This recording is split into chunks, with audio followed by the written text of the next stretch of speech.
আমি তাদের সাথে এই অনশনের আগেই আমি অনেকবার কথা বলেছি যে অনশনটা হচ্ছে সব হলো শেষ একটা কর্মসূচি। তার আগেই যে কর্মসূচিটা দেওয়া দরকার একটা টাইম ফ্রেম দিয়ে অথবা একটা স্মারকলিপি দিয়ে আমার জানানো। আর ইউজিসি বা বেগম রোকেয়া বিশ্ববিদ্যালয় কর্তৃপক্ষ তো আমরা এটার কোনো সামান্যতম কোনো গাফিলতি নেই।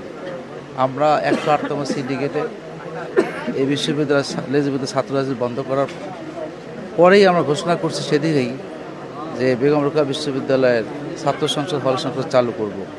সেই পরিপ্রেক্ষিতে বেগম রোকেয়া বিশ্ববিদ্যালয়ের অর্ডিন্যান্সে কোনো সংবিধিতে এটা নাই, যার জন্য সংবিধি তৈরি করার জন্য বাংলাদেশের 4টি যে 7 ডেথের অর্ডিন্যান্স যে বিশ্ববিদ্যালয়গুলো আছে ঢাকা, চিটাগাং, রাজশাহী এবং জাহাঙ্গীরনগর, সেখান থেকে আমরা গঠনতন্ত্র নিয়ে এসে আমরা আমাদের এই একটা গঠনতন্ত্র তৈরি করি সিন্ডিকেটের কমিটির মাধ্যমে। সেই কমিটি আমাদের যথাযথভাবে আমরা গত মার্চে এটা করেছি এবং সকলের সাথে আলোচনা করার মাধ্যমে আমরা এটা সিন্ডিকেটে পাস করে আমরা ইউজিসিতে পাঠাই। ইউজিসিতে নীতি সর্বশেষটা হচ্ছে ইউজিসিতে এটা নীতিগতভাবে সিদ্ধান্ত হয়েছে এবং তারা এখন এটাকে প্রেসিডেন্টের কাছে পাঠানোর আগে ল ভিটিং হয়। তো ল ভিটিংয়ের জন্য তারা একটা কমিটিও গঠন করে দিয়েছেন। সেই কমিটির কাগজটাও আমরা পেয়েছি, শিক্ষার্থীদেরকে দেখানো হয়েছে।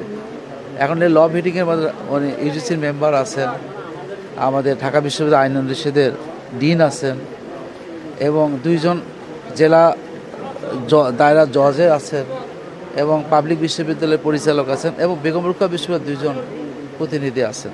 এই 7 সদস্য বিশিষ্ট কমিটির মিটিংটা হলেই আমাদের প্রেসিডেন্টের কাছে চলে যাবেন। শিক্ষার্থীদের যেটা অভিযোগ, একটা মিটিং হইতে তো 17 দিন লাগার কথা না, এটা তো 30 তারিখ মিটিংটা 30 আসলে কত বছর লাগবে এটা?